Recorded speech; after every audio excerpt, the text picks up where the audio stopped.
All right, last video in our Art of War for Math series, and this one is the Art of War for Math Spies. If you're just joining us and you haven't seen the playlist or the prior series, what we're doing is we're taking Sun Tzu's classic book, The Art of War, chapter by chapter, concept by concept. This is the last chapter, and by far the most important chapter of the whole book. And it's an incredible book, so I don't want to take away anything else from the book. But this is the most important lesson in conflict and in life. So if you haven't read the book, or maybe you read the book, but you want to get a new perspective, let's start it like this. In any conflict, and I don't care if that's war, fighting, anything, the most important factor or person or entity is not the generals, not the soldiers, not the supplies, not even the weapons. The most important factor is the information, the intelligence. And there's only one way you get that: spies. So in real life, we're not going to be engaging in the things that we'll do in warfare, but you can learn a lot from the book on the chapter on spies. So when you gather intelligence, the first thing we want to cover is foreknowledge.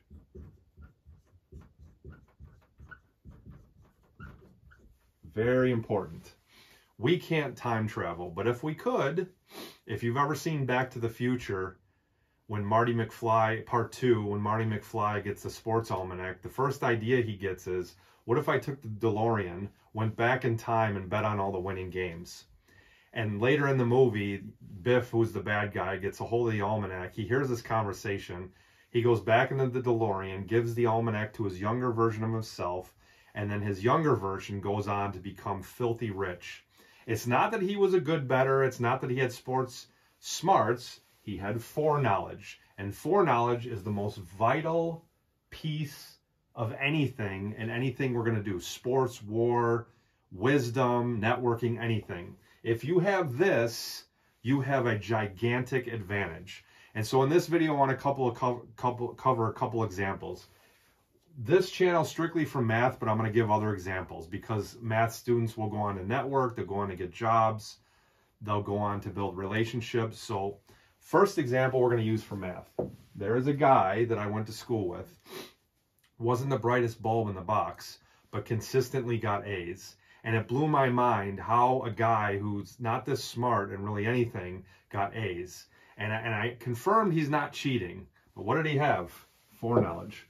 First thing this guy did before every math semester started, for as long as I knew him, and we're talking about summertime, about 3 weeks before the new class starts, he goes and gets a copy of the syllabus, step 1. Step 2, he goes and finds somebody that graduated that class last semester, and he either takes them out to lunch, does a favor, whatever. And the first thing he asks them is, tell me about the course. Tell me about the class.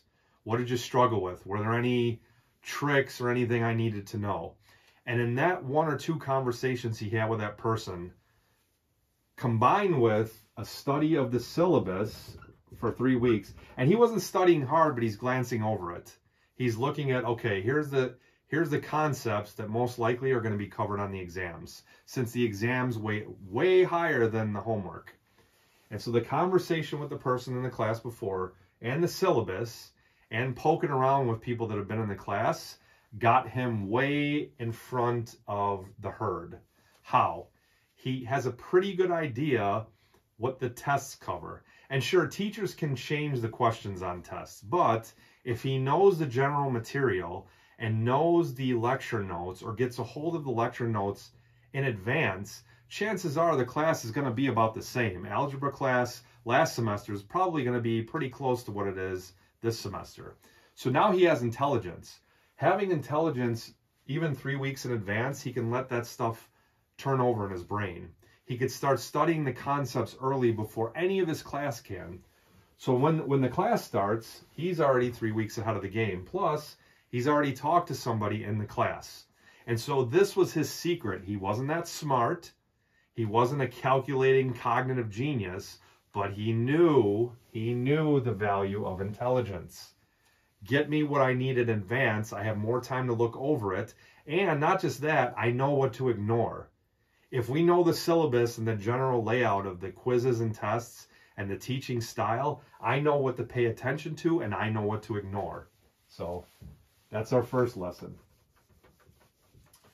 Second lesson, stock market. But this relates to all of your life. I don't know if you've ever seen Wall Street, the original one. What's the line that Michael Douglas says to Charlie Sheen when Charlie Sheen's trying to work with him? And he starts to make headway into building a relationship with Michael Douglas. What does Michael Douglas tell him? The most valuable commodity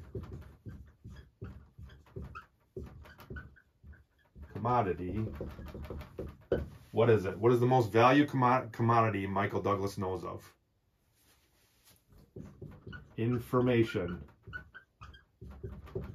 And by no means am I asking you to engage in illegal activity, but there's a lesson from this movie, and this quote here is, Charlie Sheen goes ahead and gets inside information on the stocks. Again, it's illegal. I'm not advocating it. What I am advocating is information in advance, in a legal method. Can you find out things before your competitors or before your classmates? Can you find out not just things, but who's important? Who should you be talking to? So another lesson related to this is, there's a guy that went to University of Pennsylvania, and pretty smart guy, but always was looking for an edge. What books do I read? Who do I talk to? So he does the most brilliant thing before his freshman year. He goes and he talks to a senior who just graduated. And he says, if you could go back over your 4 years, what mistakes did you make? If you could go back in time at University of Pennsylvania, what would you change? And so this guy said, you know, I'd do this, I'd maybe skip this class, but I'd pay a lot more attention to these people and these networks. Boom. So this guy immediately knows what networks I should talk to,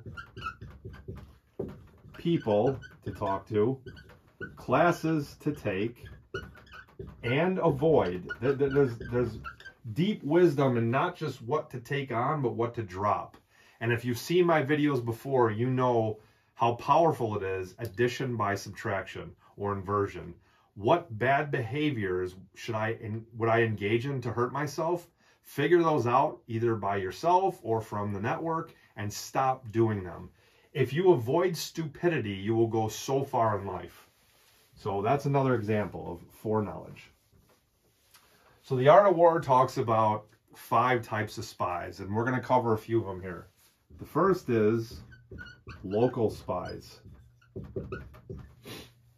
So if you get into a new network, a new town, a new school, a new job, and you want to get some information maybe in advance or on the fly, local spies are huge. So local spies are people that are already in the network, wherever you want to go. They're not high level though. We're going to talk about 2 people in the network. The local spies are lower level. So here's an example. There's a salesman I used to work with that ended up making easily $5 million in commissions. And I wasn't a salesman, but I was blown away by what this guy could do. And I asked him one day, I'm like, tell me your secret to getting through, because a lot of the bad salesmen got stopped by the gatekeepers. Hey, we're not interested, blah, blah, blah. This guy was able to get past them all the time. And the first thing he did was, I want to know who the secretary or assistant of the decision maker is. And maybe that's the CEO, the CFO, whatever. He figures out that person. He gets their name, their hobbies. Do they have kids, family, and interests? Now, over time, and these people give up this information willingly, or maybe he knows somebody that knows them. Over time, he brings these things up, and guess what happens? Not only does the gatekeeper not stop him anymore from getting to the CEO, they welcomely invite him in. He's not doing anything else different than the bad salesman, with the exception of figuring out what these people like. Now, why is that important? What are people's favorite thing to talk about? Themselves, their passions, their interests. And sure, you may have some information you want to talk about, and you may think that's cold that I say that, but people care about themselves a lot more times than anybody else. So the great salesman got all this info up front through local spies. Maybe it's this person or their assistant. He's working on the lower level people that work with the decision maker. So that's one. Two is, what we got? Internal spies. These people are also in the network, but they're high level. We're talking about official, we're talking about CFOs in a company, CFOs, high level decision makers. We're talking about officials. Anybody with a high rank or a high network. Maybe they're higher than the secretary, lower than the CFO, but they got a big network around them. And if you've seen my videos before, you walk into a room and you see 100 people at a party, and some people are on the wall by themselves, a couple people talking to one or two, but there is always, for every 100 people, 1 or 2 people that have a crowd around them. We call them power networkers. And if you do nothing else at this party, spend 5 minutes with them just talking to them. And just by association and surrounding yourself with these people, you will learn a lot, but you will also get to meet a lot more people. So internal spies. Not just information, but people. Who really makes the decisions in the network you want to join? Who is the person at your job that's really going to sign off on your raise? And a lot of times, in a middle to big size company, it is not your boss. When I tell people this, their jaw hits the floor. The person that ultimately decides your raise and bonus, if you're working a career, a lot of times it's not your boss. There's a group of people in middle to large size companies. They get together once a year. They sit in a circle around a table. They go through your review, and then people around the room will talk about their experience with you. I have seen the most brilliant people that should have been promoted millions of times get shunned from a promotion because this person here, even though they don't really work with them, had walked past this person in the hall and they didn't say hi to him. And so they hold a grudge, and now that person loses a 15% promotion. Hear this when I tell you, the people you think make the decisions are not always the ones you think make the decisions. So 3. We got converted spies. Powerful wisdom here too. Suppose I'm on a football team and we're playing our rival football team, and they have one pretty good player who always gives us trouble.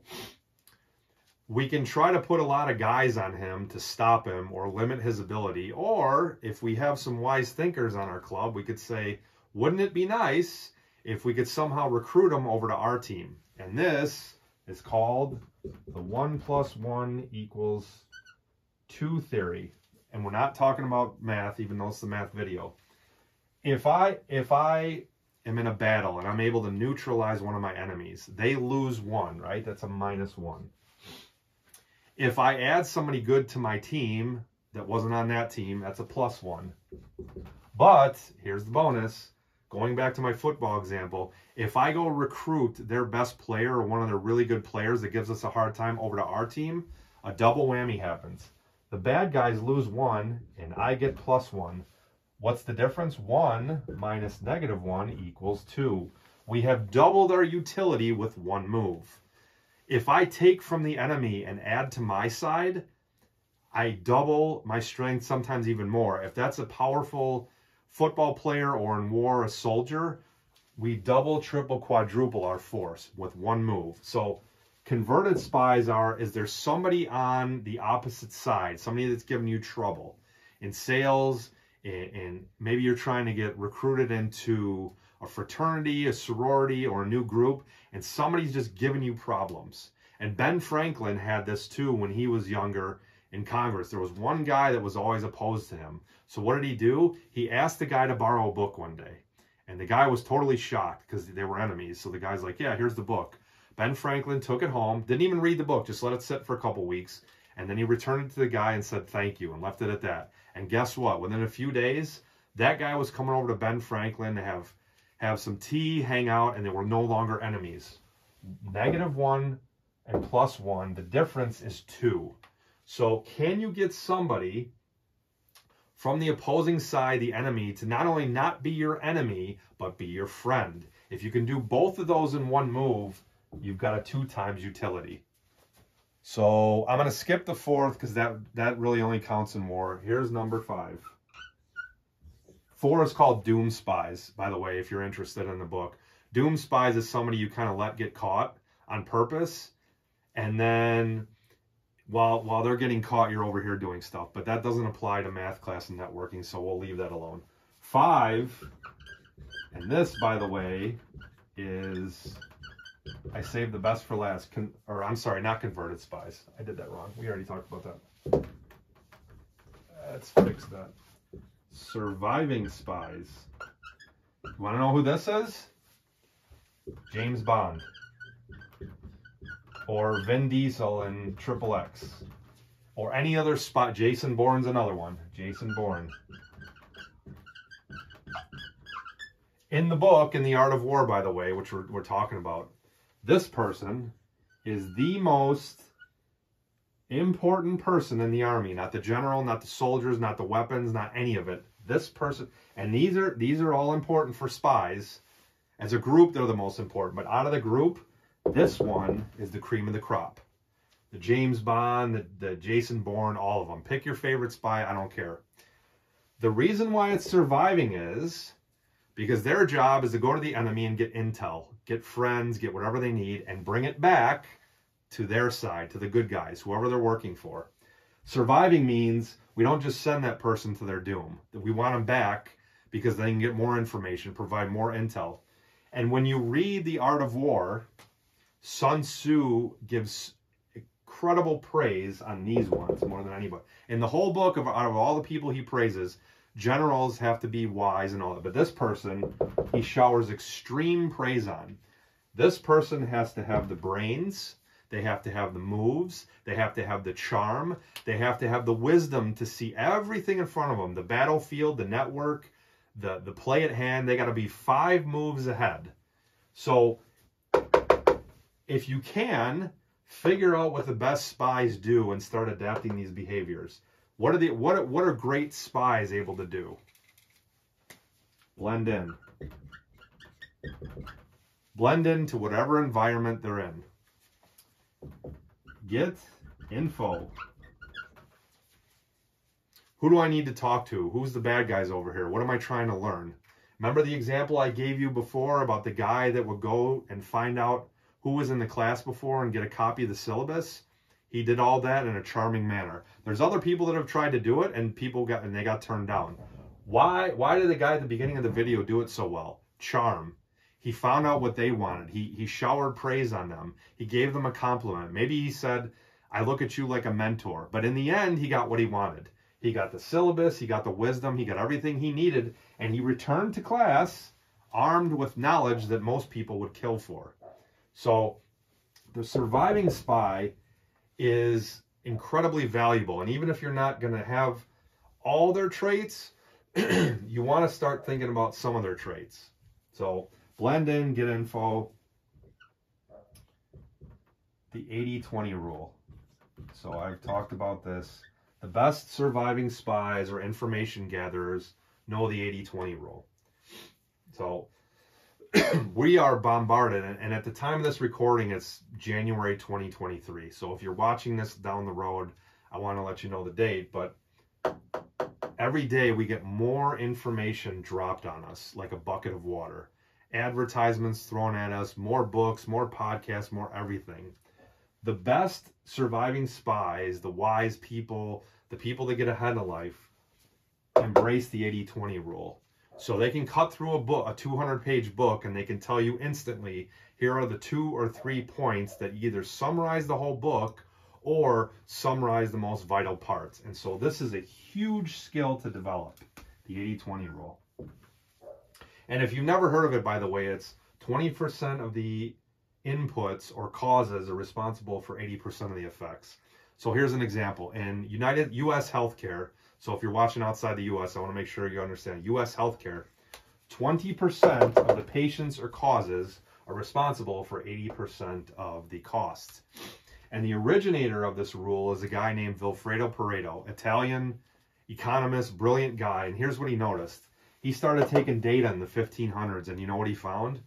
20% of the landowners owned 80% of the land. And if you go to Amazon book sales, if you go to music sales, the best, highest earners in sports, it all follows. And it's not always exactly 80-20, but it's lopsided. So it's 90-10 sometimes. Amazon book sales can be even 95-5. The key is, for you as a surviving spy, what information, what tips, what people will give me the most impact. So going back to my example in the conference room or a party, there's 100 people standing around and you walk in and you're instantly like, I've got 15 minutes at this party until I got to be somewhere else. Who are the 2 or 3 people I can talk to make the most impact? And I told you, you'll know them. They either got a huge crowd standing around them or they have a very relaxed manner when they're with people. They're not trying to impress. They're not trying to get a reaction out of people. They are secure in who they are. People like that have a large network. Why? Because people know that they can open up and be themselves around that person. There's no need to impress. There's no need to brag. The energy exchange is a beautiful thing. It's just like, I can be myself around this person. You know, we can have a good conversation. We can vibe. So those are if you're walking into a room to get intelligence, start looking for those 2 people. The ones with a ton of people hanging around them, chatting and having a good time, and the ones that seem relaxed, even if they're around a few people. And you can always detect somebody's vibe. So surviving spies. Let's wrap this video up now because this is an incredible book and obviously the most important chapter in the book. If you walk away with nothing else, understand this. The most valuable resource that you can get, either when you're starting to learn a skill, build a network, or you're trying to get better, is information. And you do that, obviously you're not a spy in real life, but we're adapting the behaviors of spies in the art of war. Legally, morally, ethically, how can you get foreknowledge? How can you get intelligence in advance? How can you figure out the most important information, the people that will give you the most impact, and the resources you need to make a dent in this world? And with that, thank you for watching.